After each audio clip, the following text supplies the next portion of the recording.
চলো এই ভিডিওটা যেটা দেখছো এটা দীঘার কিন্তু পার্ট 2 মানে সেকেন্ড দিনের ভ্লগ। সকাল থেকে আমি স্টার্ট করেছি। ব্রেকফাস্ট করতে গেছিলাম, তখন শরীরটা একটু মানে ঠিক ছিল কারণ রাতে প্যারাসিটামল খেয়েছি। তো ব্রেকফাস্টে ছিল আমাদের পেটাই পরোটা, আর এখানে ওর সাথেই ছোলা দিয়ে মানে মটর দিয়ে ঘুগনি টাইপের তরকারি ছিল, সেটাই দিয়েছিল। আর একটা ছিল অমলেট।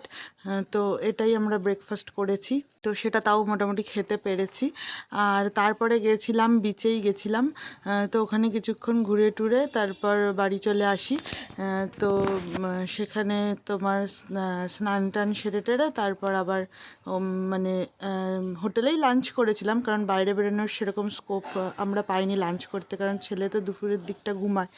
তো তখন তো আমাদের রুমেই থাকতে হয়, যেহেতু ও খুব ছোটো, ওকে তুলে তো আর ওইভাবে বাইরে লাঞ্চ করতে যাওয়া যায় না। তো সেই জন্য আমরা হোটেলেই লাঞ্চ টাঞ্চ করতাম। তো এখানে দেখো প্রচুর কিন্তু হোটেল রয়েছে, তোমরা বিচের কাছেও হোটেল টোটেল তোমরা ভাড়া নিয়ে থাকতে পারো, বা একটু দূরে, আমরা যেমন একটু দূরে ছিলাম, দেখাবো আমি কোন হোটেলটায় ছিলাম পরে লাস্টে তোমরা দেখতে পারবে।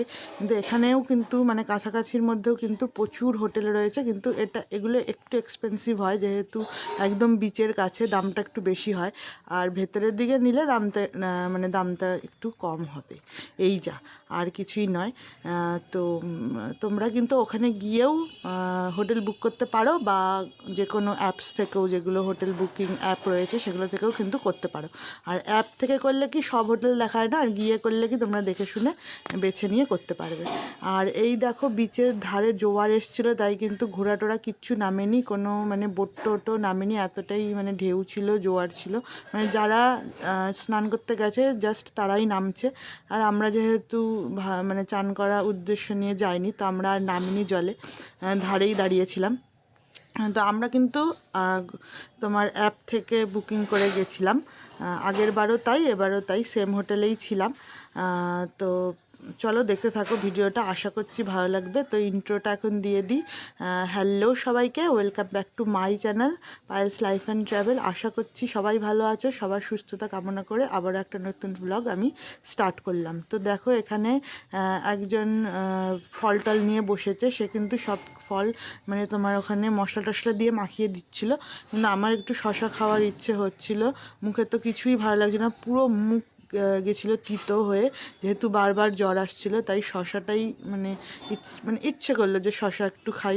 ভেবেছিলাম মিষ্টি মিষ্টি হবে, কিন্তু শশাটা খুব একটা ভালো ছিল না, দেখে হয়তো বুঝতেই পারছো। যাই হোক, শশা আমি আর মাখিয়ে খাইনি, ওই একটু লবণ দিয়েই খেয়েছি। তো লবণ আর ঝাল দিয়ে, একটু ঝাল ঝাল ভালো লাগছিলো।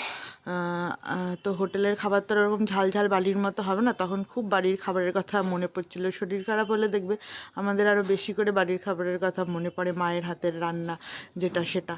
তো আর তারপর শরীর তো অসুস্থ জানোই, আগের ভিডিওতে বললাম। আমাদের কিন্তু আজকের প্ল্যান ছিল মোহনা, তারপর লাল কাঁকড়া যেখানে দেখা যায় সেখানে যাওয়ার, কিন্তু আমার শরীরটা এতটাই খারাপ, তারপর বাচ্চাও ছোট, সেই প্ল্যান কিন্তু ক্যান্সেল হয়ে যায়। তো আমরা নিউ দীঘাতেই ওই বিচের ধারেই ঘুরছিলাম। আর আজকে মার্কেটিং করার ইচ্ছে আছে, তো সেই জন্যই কিছু কিছু জিনিস দেখছিলাম। তো সেরকম কিছু পছন্দ হচ্ছিল না, তারপর আমরা বিকেলেও গেছিলাম মার্কেটিং করতে। তো তখন কিন্তু আমার শরীর খুবই খারাপ ছিল, যার জন্য আমি আর বিকেলে ভিডিও তেমন করতে পারিনি, তাও করেছি, তোমরা দেখতে পাবে। তো আর যা শপিং করেছি সেটা কিন্তু আমি পরে দেখাবো। আর হলো গিয়ে বাড়ি এসে কিন্তু আমি ডাক্তার দেখিয়েছিলাম, তারপরে কি পরিস্থিতি ছিল একটু পরে বলছি। এখানে দেখো আমার হাজব্যান্ড আমার ছেলের খিচুড়িটা খাচ্ছে, হোটেল থেকেই ও বেবি ফুড যেটা মানে পাওয়া যায়, খিচুড়ি সেদিন অর্ডার করেছিলাম, তো ওটাই খাচ্ছে, বলছে যে ভালোই কিন্তু বানিয়েছে, ভালোই হয়েছে। তো ওটা খেয়েই থেকে গেছিলো, মানে অনেকটাই দিয়েছিল, আর বাচ্চা তো অতটা খেতে পারে না। তো ওটা খেয়েছিল, আর আমি খেয়েছিলাম তোমার ডিমের ঝোল আর ভাত খেয়ে নিয়েছিলাম, কারণ আমার একদমই খেতে ইচ্ছে ছিল, আমি খেতেই পারছিলাম না বলতে গেলে। এই দিন তো সারা রাত তো আমি না খেয়েছিলাম, সারা রাত শুধু বিস্কুট খেয়েছিলাম, বাড়ি এসে তারপর দুপুরে সেই খেয়েছি। তো দেখো এবার আমরা শপিং করতে বেরিয়েছি।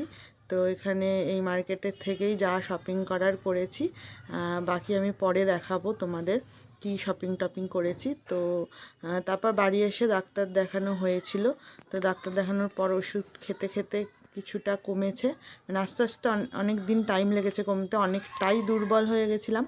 মানে এতটাই দুর্বল হয়ে গেছিলাম যে মানে কিছুই ভালো লাগছিলো না, যার জন্যে আমার এতদিন টাইম লেগেছে রিকভার হতে। আর তখন আমি ভিডিও মানে আমার একটুকু ইচ্ছে হতো না যে ফোনটা অন করে ভিডিও করি বা কিছু। প্রায় বলতে গেলে 15-20 দিন মানে শরীর সুস্থ হতেই লেগে গেছে। আর এখানে দেখতে পাচ্ছ যে দীঘার যে বিখ্যাত মাছ ভাজা, সেগুলো কিন্তু এখানে সাজানো রয়েছে। অক্টোপাস থেকে শুরু করে সামুদ্রিক মাছ, সাইটিক মাছ, পমফ্রেট, চিংড়ি মাছ, তারপর আরও বিভিন্ন ধরনের মাছ।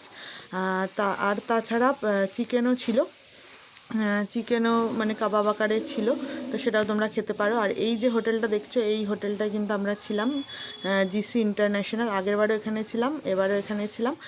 আর তারপরে আমার যেটা বলছিলাম যে আমার সুস্থ হতে কিন্তু অনেকটা টাইম লেগে যায়। তারপরে কিন্তু প্রচুর শীত পড়েছিল। তারপরে তোমরা জানোই, একেই শরীর খারাপ থেকে উঠছি, তার উপর অত শীত, আমার পক্ষে আর ভিডিও করা সম্ভব হয়নি। তো এখানেই শেষ করছি, টাটা।